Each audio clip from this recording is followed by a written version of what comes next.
Assalamualaikum warahmatullahi wabarakatuh.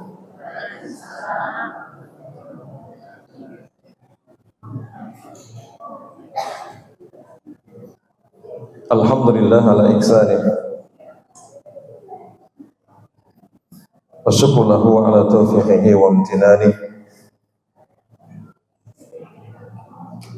Ashhadu an la ilaha illallah wahdahu la syarika lahu ta'ziman li sya'nih.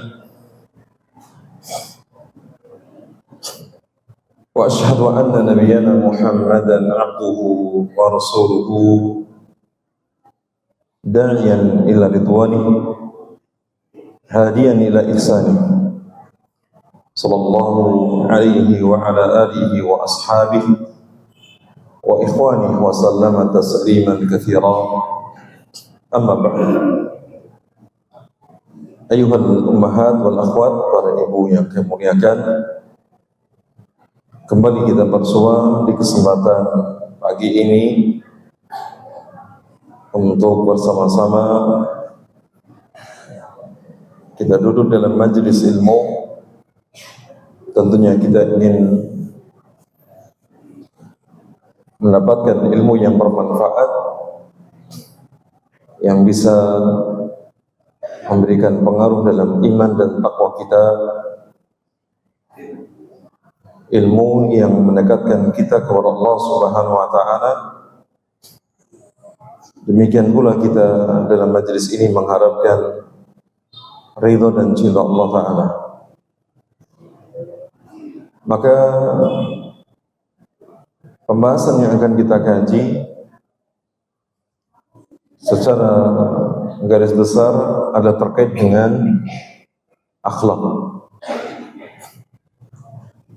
Maka sebelum kita mengkaji tentang satu ayat di dalam Al-Quran yang menghimpun akhlak, ini ayat terlengkap yang menghimpun tentang akhlak, maka mari kita mengingat kembali tentang keutamaan, keistimewaan daripada akhlak yang mulia. Ada beberapa yang terkait dengan keistimewaan akhlak yang mulia. Di antaranya, di saat Allah Subhanahu wa taala memuji secara khusus Rasulullah SAW, ini akan akhlaknya. Bahkan Allah Ta'ala itu bersumpah akan hal itu. Kalau nabi-nabi yang lain, Allah langsung menyebutkan sisi kebagusan akhlaknya apa. Misalkan yang menepati janji, yang dia jujur, misalnya, yang sabar, yang bersyukur. Tapi kalau untuk Nabi SAW disebutkan secara keseluruhan, yaitu di firman Allah Subhanahu wa taala dalam surah Al-Qalam, tepatnya di ayat yang keempat. Tapi kita lihat dari ayat 1 hingga 3, Allah Ta'ala bersumpah. Allah Ta'ala mengatakan, Nun wal qalami wa ma yasturun, ma anta bi ni'mati rabbika bimajnun, wa innaka la ajran ghairu mamnun, wa innaka la ala khuluqin azim.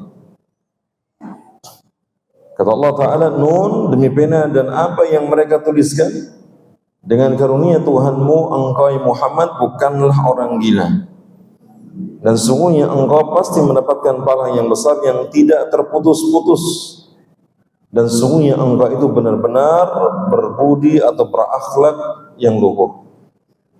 Wa innaka ala khuluqin azim. Ayat ini adalah pujian, keistimewaan bagi Rasulullah SAW, bahwa Nabi memiliki kedudukan akhlak yang tinggi, dan ini menjadi isyarat untuk kita sebagai umatnya agar mencontoh, meneladani Rasulullah SAW semaksimal mungkin dalam berakhlak yang mulia. Ini sisi yang pertama.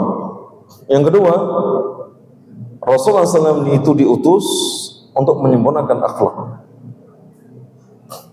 Maka salah satu di antara misi risalah kenabian Rasulullah SAW itu adalah untuk perbaikan akhlak. Sehingga akhlak yang mulia ini tidak bisa dilepaskan dari syariat Islam. Maka Nabi yang mulia sallallahu alaihi wasallam dalam perkataannya, perbuatannya, tindakannya, semuanya adalah mencerminkan akhlak yang mulia.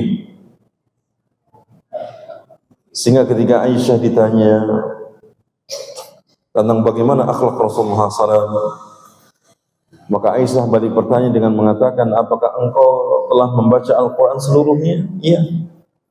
Maka demikianlah akhlak Rasulullah SAW. Karena khuluquhul Quran. Akhlak Nabi SAW itu adalah Al-Quran, cerminan daripada Al-Quran. Maka Nabi mengatakan, innama bu'ithu liutammima salihal akhlak. Sesungguhnya aku diutus itu untuk menyempurnakan akhlak yang mulia. Sehingga sesuatu yang paling nampak dari iman seseorang, akidah seseorang, buah dari ibadah seseorang itu adalah kebagusan akhlak. Tentu kita ingat sebuah hadis yang Nabi ditanya, wahai Rasulullah, ada seorang wanita, dia rajin sedekah, rajin salat malam, rajin berpuasa, tetapi lisannya selalu mengganggu tetangganya. Bagaimana nasibnya nanti di akhir? Nabi mengatakan, hiya finnar. Wanita tersebut berada di neraka. Artinya terancam dengan neraka. Allah tidak melihat tentang salatnya, tentang puasanya, tapi yang Allah lihat adalah bagaimana cerminan daripada akhlaknya. Terus ditanya lagi, ya Rasulullah, di sana ada seorang wanita, dia dikenal biasa saja ibadahnya, dikenal biasa. Jadi kalau sholat pun yang mungkin yang wajib saja, jarang mengajarkan yang sunnah. Puasa pun juga puasa yang wajib. Kalau sunnah pun momen tertentu, misalkan hari Arafah atau Syawalan misalkan, hanya tidak menjadi ahli siang. Sedekah pun juga kalau dia memiliki harta yang banyak, misalkan yang berlebih, dia bersedekah. Tapi dia tidak menyakiti tetangganya. Tidak menyakiti tetangganya. Kemana nasibnya nanti di akhirat? Nabi mengatakan, hiya fil jannah. Wanita tersebut berada di surga. Lihat di sini bagaimana akhlak itu hal yang bisa menjadikan orang mendapatkan kemuliaan di akhirat kelak. Yang ketiga, akhlak yang mulia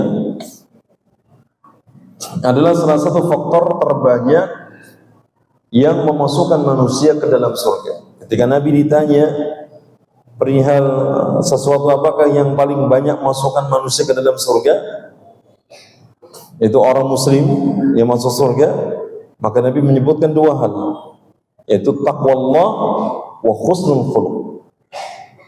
Takwa kepada Allah Ta'ala dan berakhlak yang mulia. Kadang kita hanya fokus pada satu perkara tadi, yang pertama, yaitu takwa kepada Allah, tapi merupakan akhlak yang mulia. Maka ketahuilah, kadang-kadang salat seseorang, puasanya, sedekahnya tidak masukkan dia ke dalam surga, tapi justru yang masukkan dia ke dalam surga adalah kebagusan akhlaknya. Maka bila ada di antara kita yang lemah dalam ibadah, saya itu mampunya dalam hal yang wajib saja, selebihnya tidak bisa. Banyak tanggungan, banyak tanggung jawab dan seterusnya, hanya bisa menjaga yang wajib-wajib saja. Maka kejarlah dengan surga itu dikejar dengan apa? Dengan kebagusan akhlak. Yang keempat, barometer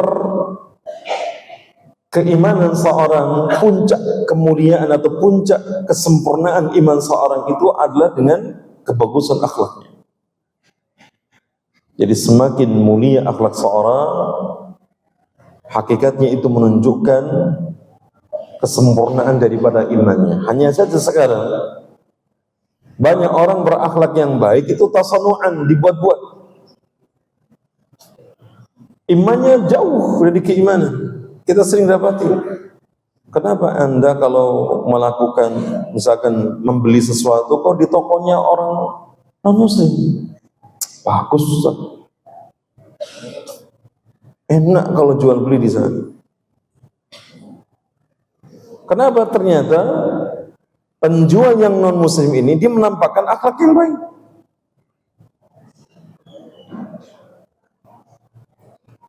Ya. Beda dengan ketika bermuamalah dengan sesama muslim. Ada harga kawan, ada harga apa lagi? Tetangga, ada harga apa lagi? Saudara. Ya. Nabi mengatakan akmalul mu'minina imanan ahsanuhum khuluqa. Orang mukmin yang paling sempurna keimanannya itu yang paling bagus akhlaknya. Maka kalau ada orang akidahnya sudah baik, konsep dia dalam memandang hari akhirat itu sudah benar, lurus, sesuai dengan panduan Quran dan Sunnah, hakikatnya akidah itu mencerminkan kesempurnaan akhlak. Maka terus kita belajar. Sekarang kita dapati ada orang yang dia sudah bagus akhlaknya, sudah bagus ibadahnya, tapi kaku dalam berakhlak, kaku dalam memberikan contoh teladan yang lainnya, sehingga menjadikan orang lari darinya. Yang sudah ngaji, misalkan senior, tahunan misalkan, dianggap sudah berilmu, justru kesannya apa? Kaku. Orang lari darinya, tidak mau mendengarkan, menerima nasihat darinya. Maka berarti di sini ada yang kurang. Mungkin kita belum bisa menerapkan dakwah dengan hikmah, berikan nasihat dengan baik, dan seterusnya. Maka pelajari. Karena orang dalam semua bab Islam, dalam bab agama itu ada ilmunya. Orang berdakwah ada ilmunya, orang memberikan nasihat ada ilmunya. Orang memberikan peringatan ada ilmunya, melakukan amar ma'ruf nahi mungkar ada ilmunya. Ya. Maka agar kemudian tidak menjadikan orang lari darinya, dia harus bisa mempelajari konsep-konsep yang demikian. Yang berikutnya, yang kelima, semakin mulia akhlak seorang mukmin, maka semakin besar pula kecintaan Rasulullah kepadanya. Catat ini. Siapa yang ingin mendapatkan cintanya Rasulullah, maka berhiaslah dengan akhlak yang mulia. Semakin mulia akhlak seorang muslim, semakin besar kecintaan Rasulullah kepadanya. Nabi mengatakan, inna ahabbakum ilayya ahasinukum akhlaqa. Sesungguhnya orang yang paling aku cintai di antara kalian itu adalah yang paling baik akhlaknya. Kemudian Nabi mengatakan, siapa ciri-ciri orang yang akhlaknya baik? Al-muwatta'una aknafa alladzina ya'lafuna wa yu'lafun. Ya, orang yang dikatakan akhlaknya baik, Nabi menjelaskan di antaranya itu orang-orang yang memiliki kepribadian yang baik, yang mudah bergaul dan diajak bergaul, mudah merangkul dan dia mudah dirangkul. Ya, dia bisa mendekati orang dengan mudah, melunakkan hatinya, mengambil hatinya. Demikian pula dia mudah untuk diajak atau bergaul. Ya. Maka salah satu kunci yang memudahkan seorang untuk bergaul dengan orang lain atau dia diajak bergaul dengan orang lain adalah apa? Sikap tawadhu, kerendahan hati, tidak angkuh kepada orang lain. Cuma sayangnya kalau kita mudah bergaul, malah kadang-kadang sekarang justru banyak diremehkan. Makanya kalau bercanda jangan sering-sering. Nabi SAW bercanda dengan para sahabatnya, tapi Nabi tidak bercanda setiap hari, terkadang saja. Nabi pernah mengatakan kepada para wanita yang sudah tua usianya, nenek-nenek, nanti di surga tidak ada orang yang tua. Yang masuk surga itu muda-muda semua, nggak ada orang tua. Ini Nabi bercanda, tapi dianggap serius. Maka nenek-nenek tadi itu menangis, ya Rasulullah, nanti gimana saya masuk surga? Padahal orang yang masuk surga, seandainya dia mati dalam kondisi dia tua renta, ketika masuk surga maka dia akan dijadikan muda kembali di usia 33 tahunan. Makanya tidak ada yang tua, tidak ada yang tua. Dan seorang akan selalu terikat dengan saudaranya yang masih hidup, yang telah tiada, itu dengan doa. Dengan doa. Kalau kita masih ingin dikenal sama orang-orang yang telah tiada, adalah dengan mendoakan mereka. Ada seorang yang bermimpi bertemu dengan ayahnya yang sudah 26 tahun meninggal. Lantas dia bertanya, "Wahai ayah, masihkah engkau mengenal anakmu yang ini nomor sekian?" Kata dia, "Enggak tahu, saya enggak kenal. Sudah 26 tahun yang silam saya enggak tahu bentuk rupanya sekarang bagaimana." Seandainya orang ini ditinggal mati usia 3 tahun, berarti sekarang umurnya 29 tahun, saya enggak tahu bentuk rupanya bagaimana. Sudah 20 tahun, kan cepat lupa. Ya. Saya punya saudara itu sudah lama merantau. Ketika ditanya gimana, ingat gak saudara ke adik-adikmu? Kata dia, saya nggak tahu. Saya tahunya ingatnya waktu kecil. Jadi hatta dia bermimpi pun, mimpinya tuh ketika bertemu dengan masa yang masih kecil, anak yang masih kecil. Yang sekarang belum tahu. Jadi 26 tahun. Kemudian sang anak yang bermimpi menunjukkan anak yang lain. Kalau yang itu gimana? Kalau itu saya kenal. Bayangkan, ada seorang ayah ketika sudah mati, dia bisa lupa dengan anaknya, yang lainnya bisa ingat. Lantas ditanya, bagaimana cara kamu mengenalinya? Dia mengabarkan, ini anak selalu mendoakan aku. Doanya sampai kepadaku. Maka aku begitu dekat dengannya, sampai aku merindukan pertemuan dengannya. Ya.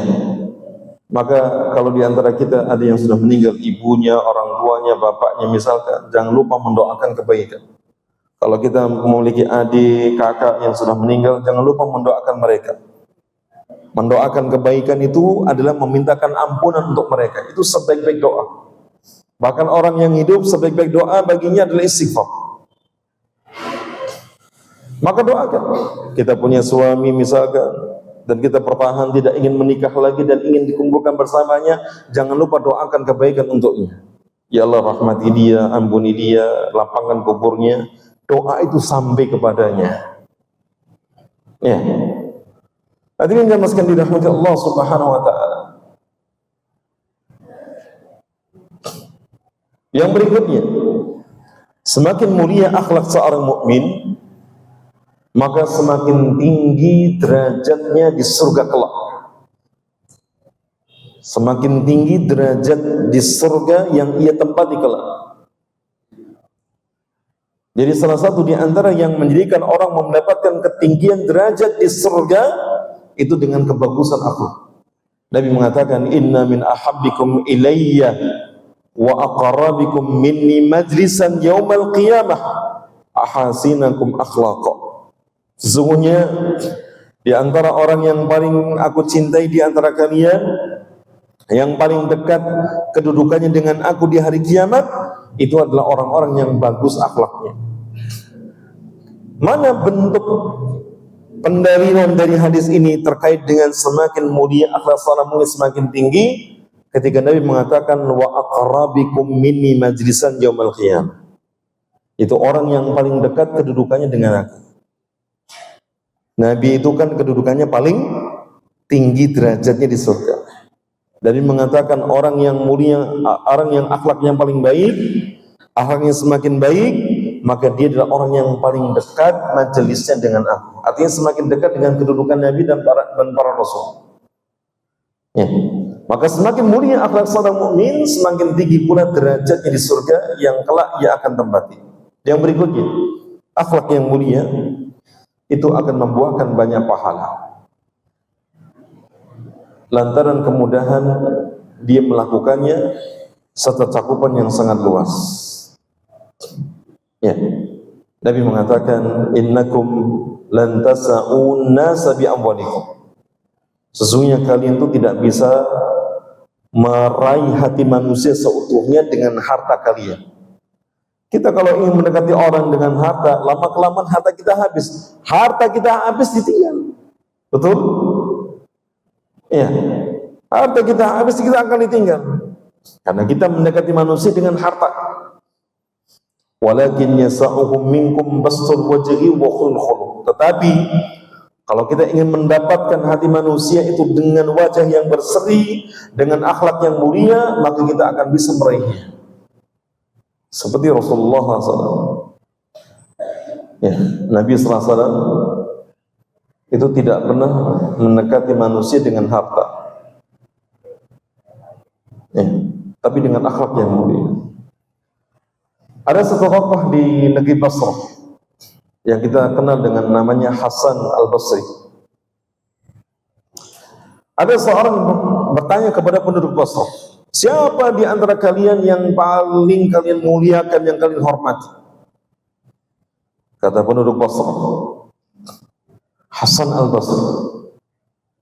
Kenapa dia sampai menjadi orang yang nomor satu di negeri Basrah?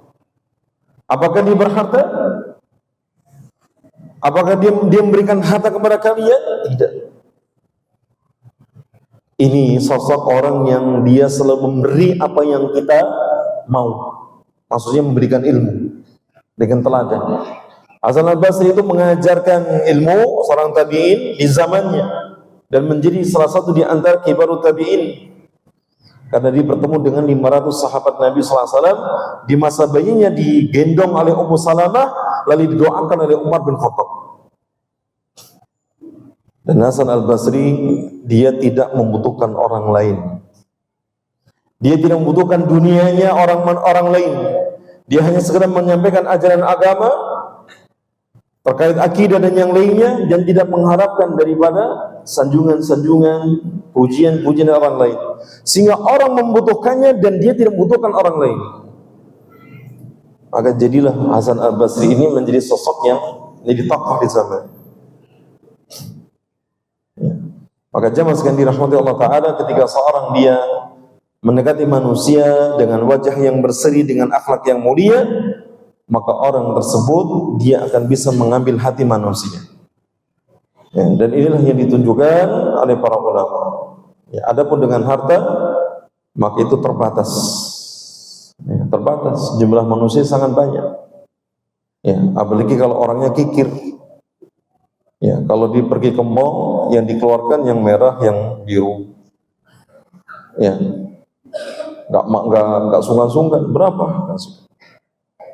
Begitu ada kotak infak jala, diambilnya yang paling abu-abu. Dipilih, ini merah, hijau, biru, ya, orange atau abu-abu. Kayaknya, oh ini ada, oh yang abu-abu ini nggak ada nih. Ini abu-abu. Tapi yang berikutnya, jemaah sekalian dirahmati Allah Ta'ala, akhlak mulia itu akan membuahkan pahala yang banyak. Karena terkait dengan hubungan di antara sesama makhluk.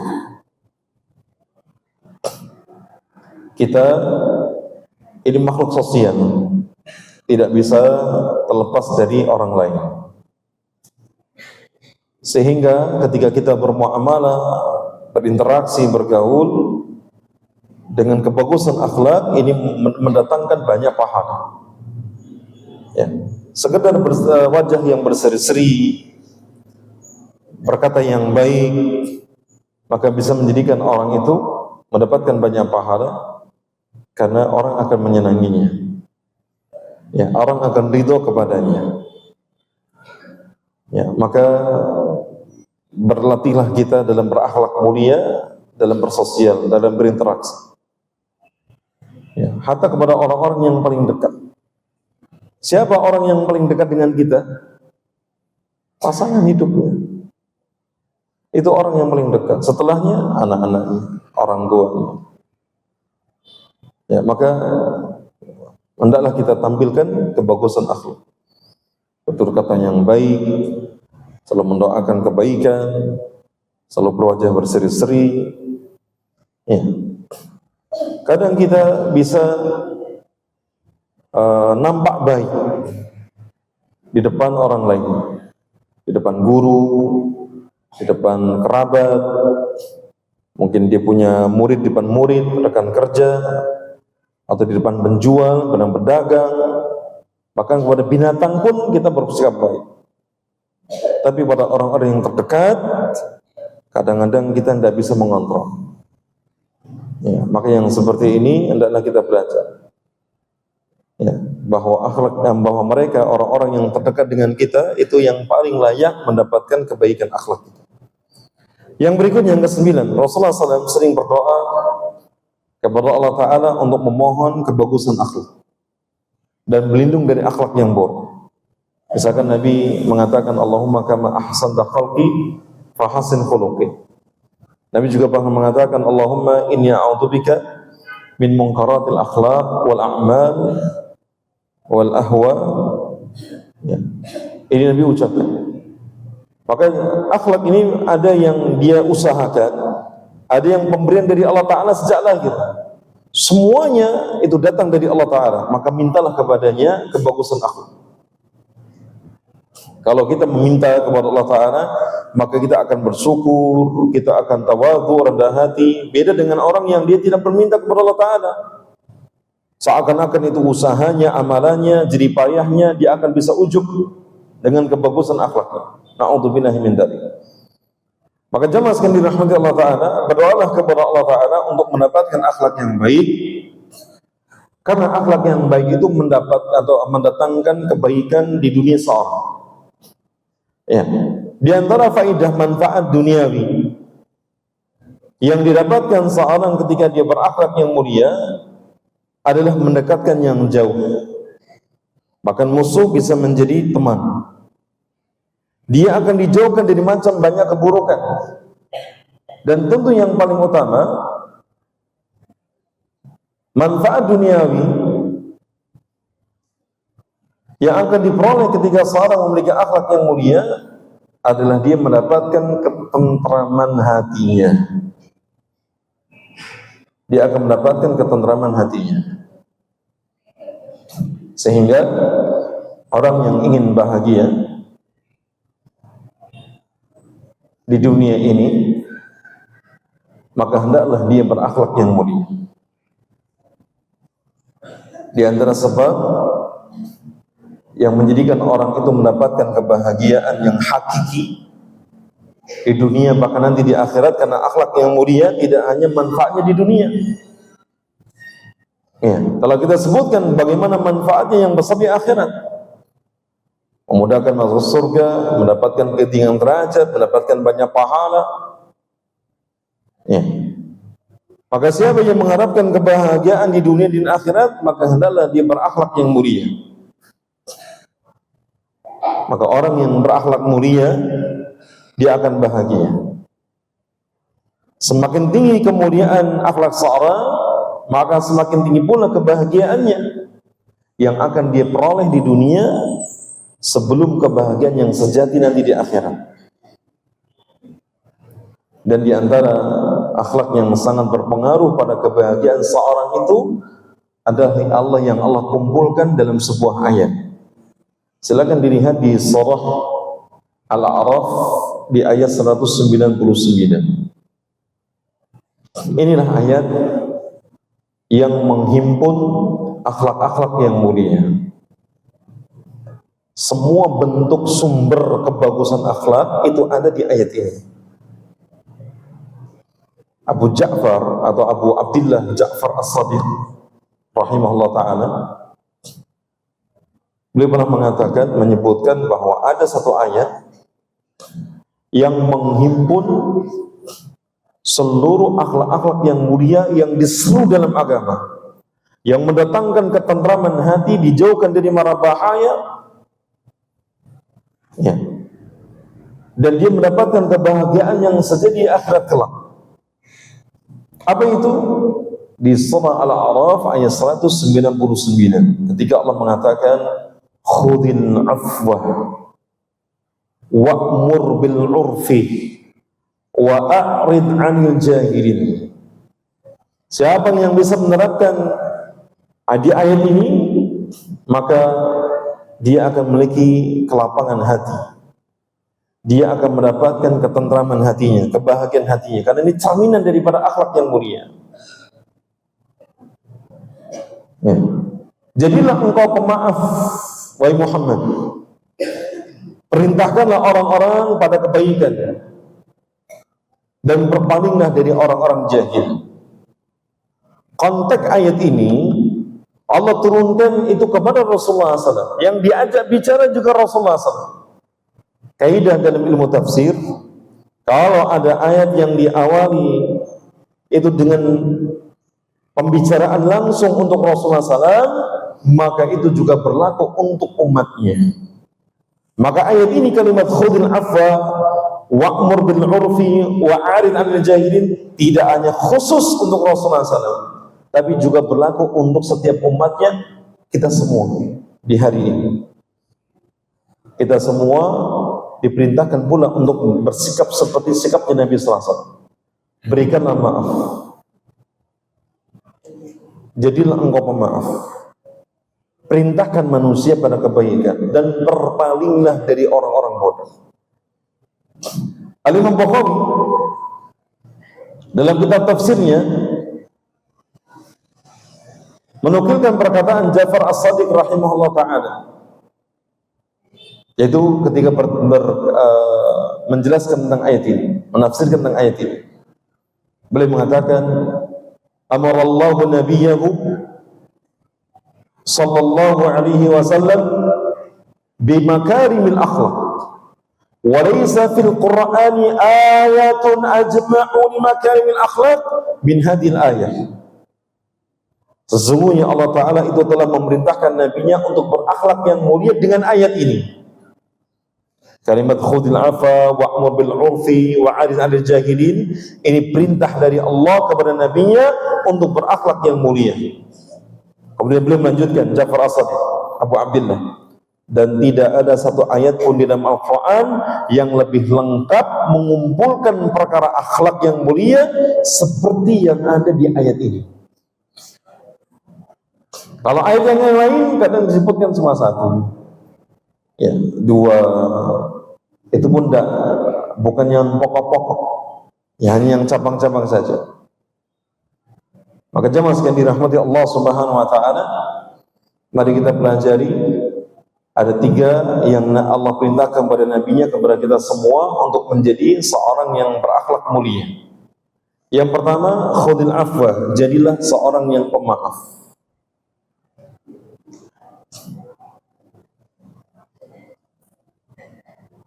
Kalimat jadilah pemaaf, maksudnya ketika seorang bergaul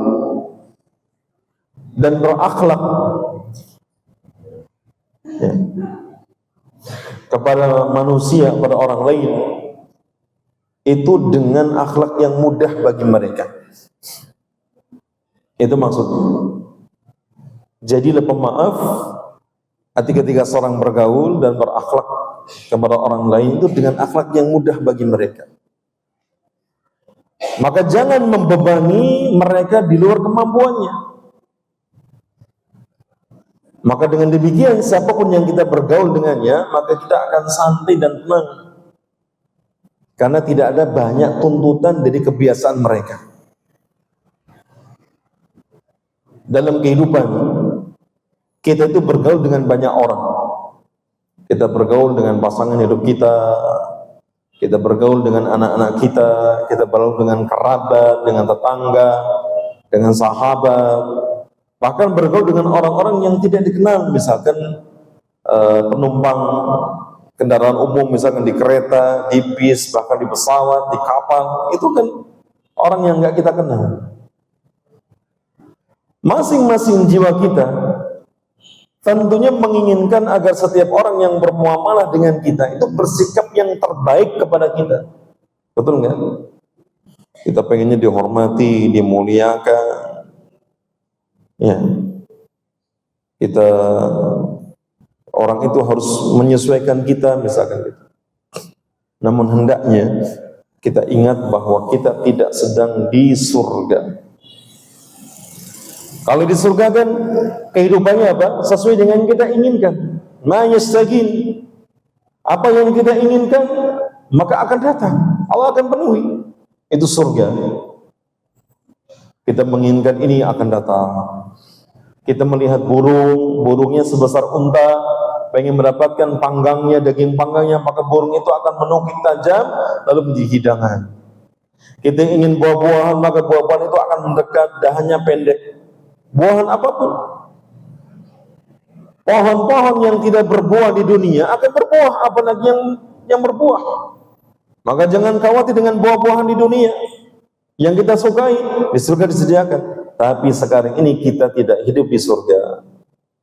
Yang kita bisa menginginkan apa, kita bisa mendapatkan setiap apa yang kita inginkan. Kita masih hidup di dunia yang sebagaimana diri kita memiliki banyak kekurangan, maka orang lain pun juga memiliki banyak kekurangan. Maka kalimat jadilah pemaaf maksudnya jangan berharap lebih. Dan belajarlah menerima apa yang dilakukan orang lain terhadap diri kita dari perbuatan baik mereka.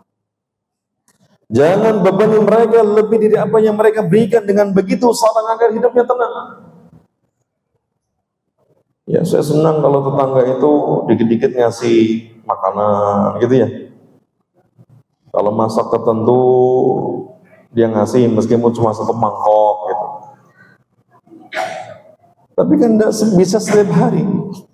Kita menginginkan setiap hari, mereka tidak bisa. Kita pengen punya tetangga itu ngerteni misalkan, ya nyapu halaman kita, atau misalkan tidak menyetel musik dengan keras-keras misalkan, atau tidak teriak-teriak, atau sudah dini hari masih apa namanya, masih perintah, masih ada aktivitas. Itu keinginan kita, tapi tidak semua orang bisa melakukan. Karena apa? Kita memiliki banyak kekurangan, orang lain juga punya banyak kekurangan. Maka jangan berharap lebih. Belajarlah menerima dari apa yang dilakukan oleh mereka kepada kita di perbuatan baik mereka. Orang yang memberi kepada kita itu harapannya diterima, ya, harapannya kemudian dimaksimalkan manfaatnya, misalkan makannya dimakan, diterima dengan baik, ya. Tapi kalau mau kemudian sikap kita berbeda, dilihatnya apa ini megono, aduh megono meneh. Kok orang nasi lione gitu? Pengennya nasi kebuli, nasi mandi, nasi apa lagi? Nasi uduk, nasi liwet gitu ya. Wah itu al gitu. Istimewa. Itu yang kita inginkan. Tapi ini dunia, tidak bisa setiap apa yang kita inginkan kita dapatkan. Termasuk dalam bergaul, dalam berakhlak. Maka ketika ada orang lain yang tidak sesuai dengan keinginan kita, berilah maaf. Jangan bebani mereka, ya, dengan lebih dari apa yang mereka berikan. Maka insya Allah dalam persahabatan, dalam pergaulan, dalam bertetangga kita akan tenang. Ya. Misalkan dalam persahabatan, namanya persahabatan kan yang diusung itu apa? Apa bisa persahabatan itu? Biar persahabatan itu tetap kental, saling apa? Saling mengerti gitu ya. Saling mengerti, terus kemudian berani berkorban dan seterusnya. Itu persahabatan pada hari ini. Temannya mencuri, kamu harus jadi pencuri. Temannya merokok, kamu harus jadi perokok. Temannya dia itu balapan motor, dia harus jadi balapan motor. Harus sama. Ya, kenapa? Karena itulah hakikat persahabatan pada hari ini. Pokoknya harus sama. teman pondok misalkan, kamu melanggar, saya melanggar, kamu juga harus melanggar. Ternyata yang dihukum temannya, dia nggak dihukum. Ya. Tapi jemaah sekalian dirahmati Allah Subhanahu wa taala, dalam persahabatan terkadang dalam suatu kondisi kita mengharapkan kawan kita itu perhatian dan memberikan bantuannya terhadap kita. Namun ternyata ada yang acuh, ada yang tidak perhatian. Padahal mungkin biasanya kawan kita telah berbanyak berbuat baik. Maka jika memang demikian, ya, kawan kita tidak dapat membantu kita, maka maafkan, jangan berharap lebih darinya. Biasanya kalau di WA, di SMS, di telepon, diangkat, kita minta tolong, langsung dia, iya siap. Ini di saat genting, di saat sedang kepepet, diminta bantuan, acuh, gak ada perhatian, gak dijawab, gak diangkat. Ya, kadang-kadang kita kecewa. Ya, kadang-kadang kita, ya Allah, ini sudah putus aja hubungan kita. Yang seperti ini, maka hidupnya nggak tenang. Jadilah pemaaf, berikan maklum kelanggaran, uzur, makluman, supaya hati kita tetap tenang, termasuk dalam pasangan hidup kita. Pasangan kita bukan malaikat, bukan nabi yang maksum, ada syahwat pada dirinya, kadang ada syubhat menempel pada hatinya. Yang seperti ini butuh kesabaran. Jadilah pemaaf. Dalam bertetangga pun demikian. Dan kita berharap tetangga kita bisa bersikap begini begitu, namun ternyata kenyataannya tidak demikian, maka maafkan. Jadilah pemaaf dan jangan berharap lebih darinya. Maka inilah yang dimaksud dengan kalimat khudil afwa. Jadilah pemaaf, yaitu memaafkan orang-orang atas apa yang mereka tidak bisa lakukan kepada kita, yang kita harapkan. Karena manusia itu bermacam-macam modelnya. Ya, seperti anak kecil. Kita kalau menasihati anak kecil, itu jangan bosan.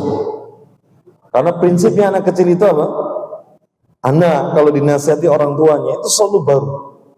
Jadi kita misalkan menasihati yang kemarin itu sudah dilupakan.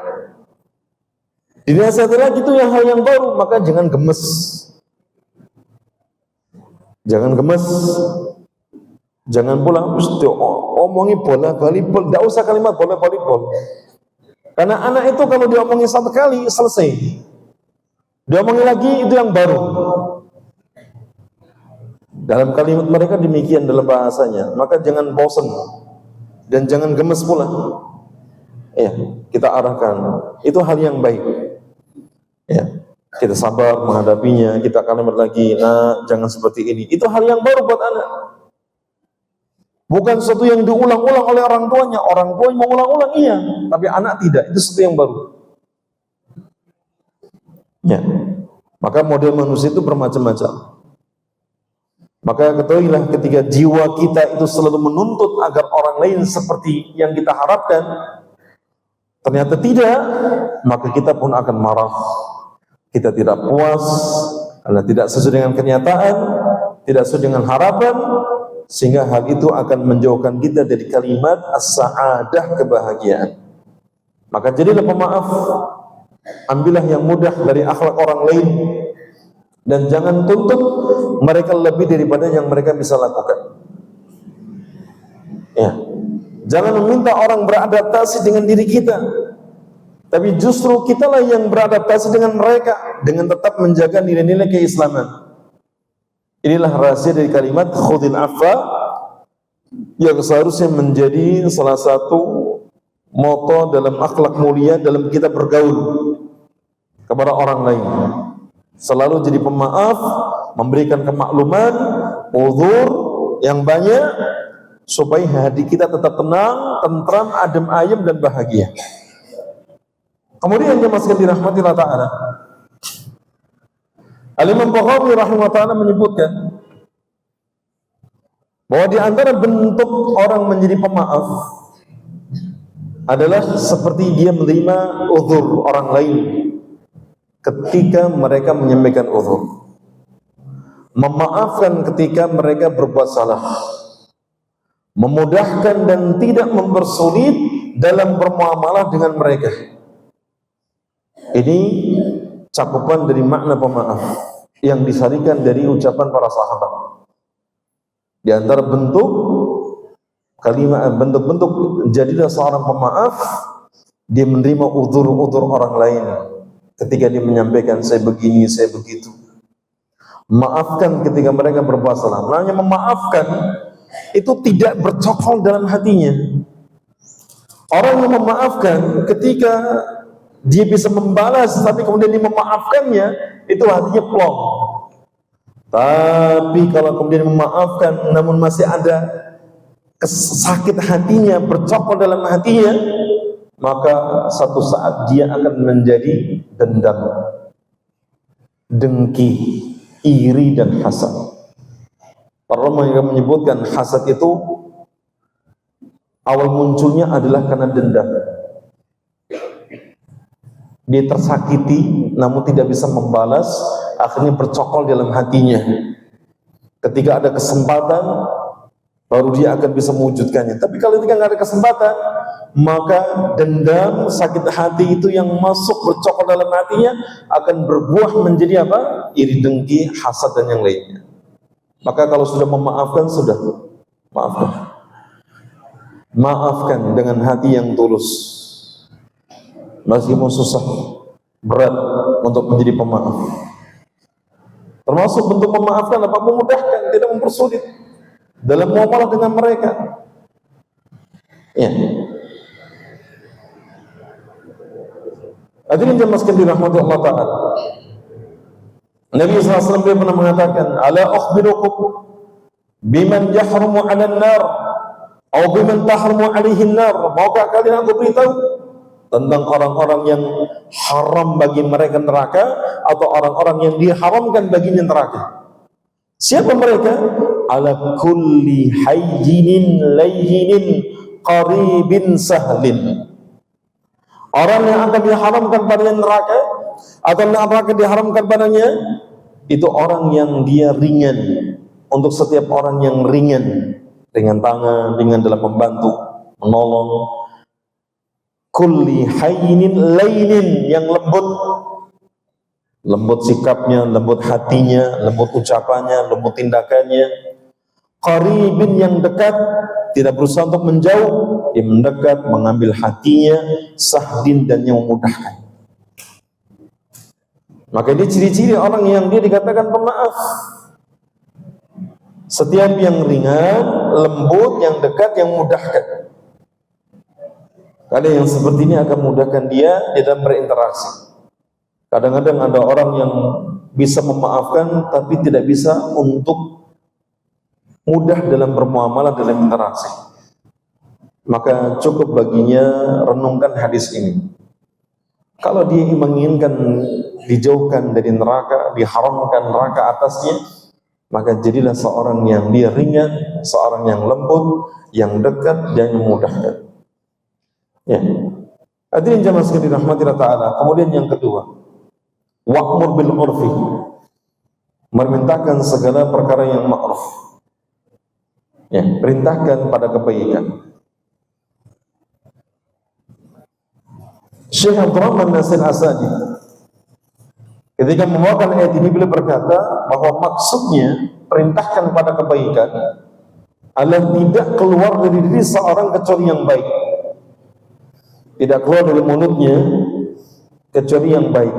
Tidak keluar dari perbuatannya kecuali yang baik. Artinya wa'mur bil urfi ini dia menjadi sosok teladan. Sebelum dia perintahkan orang kepada kebaikan, dia sudah menjadi teladan dalam berbuat baik, dalam berkata yang baik. Maka tidak keluar dari seorang kecuali kebaikan yang baik. Baik dalam perkataan, baik dalam perbuatan. Di antaranya seperti merintahkan untuk silaturahim, memberikan nasihat yang baik, menolong, melarang dari keburukan, ya, dia mempermudah dari segala urusan dan segala bentuk kebaikan yang lainnya. Maka jangan sampai justru orang lain yang merasakan keburukan dirinya. Karena ketika wa'mur bil urfi, ini hakikatnya engkau menjadi orang yang baik, sehingga orang ketika diperintahkan kebaikan olehmu, dia akan melaksanakannya karena merasakan kebaikan dari kita. Dan yang lebih penting dari merintahkan kepada yang baik adalah kita juga menghadirkan kebaikan-kebaikan tersebut. Artinya tidak sekedar hanya mengajarkan, memerintahkan, namun tidak menjadi teladan. Ada istilah apa namanya? Jarkoni ini. Iso ngajar, orang iso nglakon. Ya. Meskipun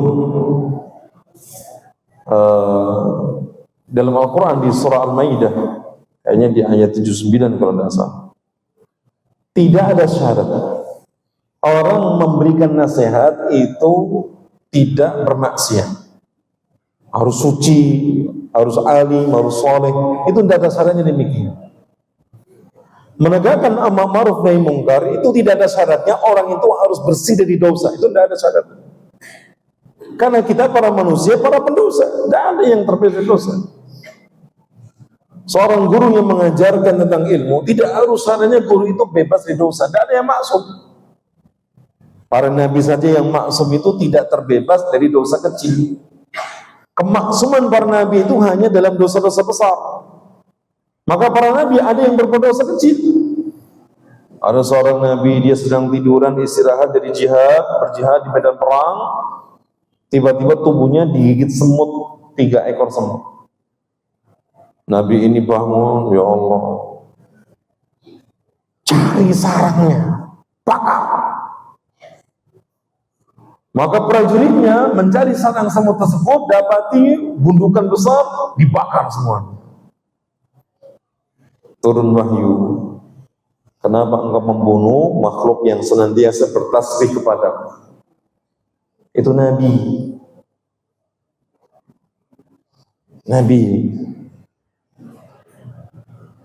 Itu Allah Ta'ala pernah melakukan demikian. Rasulullah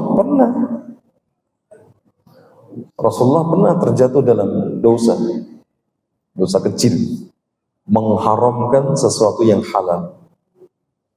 Gimana kisahnya? Nabi itu kalau habis asar punya kebiasaan mengunjungi para istrinya. Habis asar semua kunjung, datang, ditanya kabarnya, didoakan kebaikan, seterusnya. Kadang bercengkrama, disuguhilah minuman, disuguhilah makanan. Dan selesai pindah ke rumah berikutnya. Suatu hari Nabi SAW datang ke rumahnya Hafsah. Hafsahnya tidak ada. Hafsahnya pulang ke rumah ayahnya Umar bin Khattab. Di rumah Hafsah sepi, Nabi panggil budaknya Raihanah. Nabi punya budak 2, Maria dengan Raihanah. Dipanggil. Nabi masuk ke rumahnya Hafsah, dipanggil Raihanah, masuk kamar Hafsah, di ranjangnya Hafsah, Nabi menggauli budak perempuannya. Hafsahnya tahu, marah, cemburu. Ini kamarku, ini ranjangku, masih ada gitu. Istri Nabi ya. Kata Nabi untuk mengadamkan kecemburuannya, sejak saat ini saya tidak akan menggauli budak. Padahal Nabi punya budak 2 perempuan. Turun firman Allah Ta'ala, ya ayuhan Nabi lima tuharrimu ma ahlallah tabtaghi marda azwaj. Wahai Nabi, kenapa kau mengharamkan sesuatu yang Allah halalkan hanya mengharapkan ridho istri? Kecemburuan istri itu sesuatu yang wajar. Para nabi dan para rasul, mereka itu mengelola kecemburuan para istri itu dengan bijak, dibiarkan. Tapi kalau kelewatan nanti dihapus kafar. Contoh Ibrahim ketika Sarah cemburu dengan Hajar, ini baru dinikahi kok langsung hamil, Saya sudah puluhan tahun tidak hamil-hamil. Akhirnya ini tak potong telinganya, tak potong kemaluannya. Cemburu. Ya. Turun peringatan. Jangan, itu berlebihan. Gak boleh memotong, itu zalim. Kafarnya apa? Ditindik. Kafarah itu apa namanya? Potong kupingnya, telinganya, ditindik saja. Yang engkau bermaksud ingin memotong kemaluannya, cukup disunat. Karena menyunat kemaluan wanita itu bisa mengurangi syahwatnya. Begitu dilaksanakan, tambah cantik. Hajarnya tambah cantik. Sarafnya luar biasa kecemburuannya. Sudah megang bayi, bayinya lelaki, tambah cantik. Tidak bisa ini. Akhirnya Allah perintahkan Ibrahim untuk hijrah dari Palestina ke Mekah. Jadi salah satu di antara sebab kenapa Hajar itu pindah ke Mekah adalah untuk menghindari kecemburuan Sarah. Itu pengelolaan yang baik. Sampai-sampai Hajar mengatakan, saya berpakaian ala budak supaya tidak dikenali oleh Sarah yang saking cemburunya. Nabi pun juga mengelola kecemburuan para istrinya itu dengan demikian. Ada istrinya Hafsah, Aisyah itu membuli. Tahu yang membuli ya? Membuli istri yang lain namanya Sofia. Hai si pendek, karena tubuhnya pendek, tapi cantik. Hai si pendek, Yahudi lagi, dia orang Yahudi. Ya, keturunan bangsa kera, bangsa babi, dibully, nangis Sofia. Kenapa? Itu saya diajak terus sama Aisyah sama Hafsah. Ini terus apa nih jam 8 lewat? Lanjut ya? Lanjut ya? Kata Nabi SAW, kenapa kamu nggak menjawab? Besok lagi kalau kamu dibully, kamu jawab. Pamanku Nabi, ayahku Nabi, suamiku Nabi. Kalah kan? Bapak kalian siapa? Sofia, bapaknya ini dia jalurnya keturunan Harun. Berarti nenek moyangnya Harun. Pamannya Musa, suaminya Rasulullah. Semenjak itu Aisyah dan Hafsah tidak bisa mengalahkan Sofia. Ya, nggak bisa mengalahkannya. Kalau dibully, kalian apa statusnya? Saya ini ayah saya Nabi, paman saya Nabi, suamiku Nabi, bahkan nabi-nabi yang terhormat. Nabi Musa ada di tingkat berapa itu? Tingkat ke-6 ya di langit. Dan dia orang yang diajak bicara oleh Allah Ta'ala secara langsung.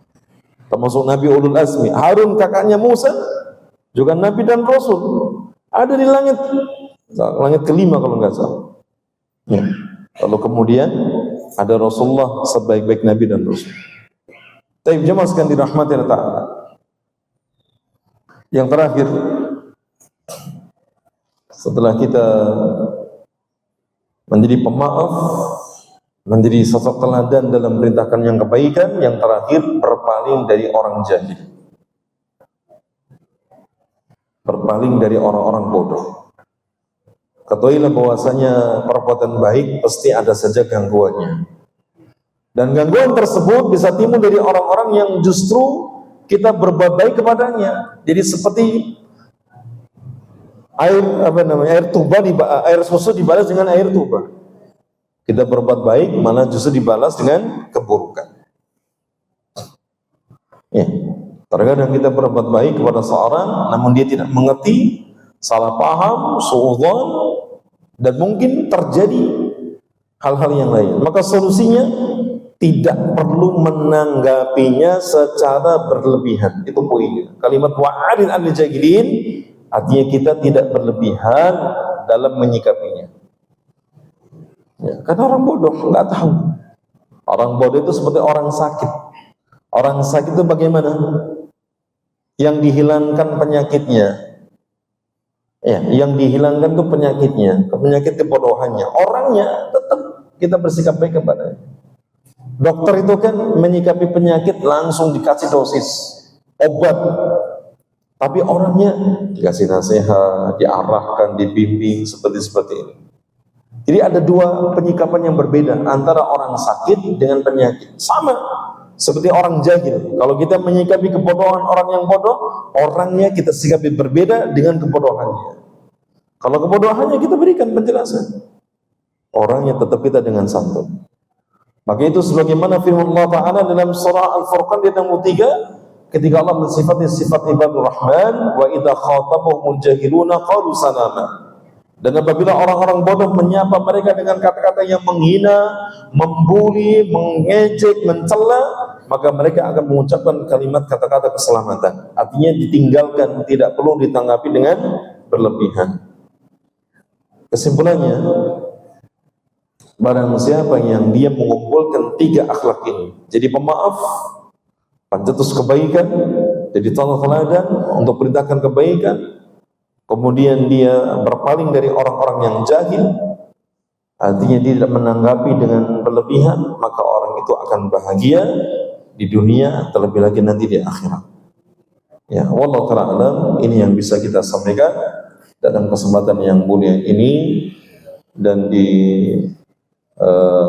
ujung kajian kita, mari kita mendoakan saudara-saudara kita yang masih jauh dari hidayah untuk mendapatkan hidayah. Yang sudah mendapatkan hidayah, maka semoga berikan taufik untuk bisa melaksanakannya. Termasuk saudara-saudara kita yang sedang sakit, semoga diberikan kesembuhan yang segera, kesembuhan yang tidak ada bekasnya apapun. Dan semoga Allah senantiasa merahmati, meridhoi, dan mencintai kita semua, dimudahkan dalam segala urusan kita, dunia dan akhirat kita. Aku qouli hadza, assalamualaikum warahmatullahi wabarakatuh.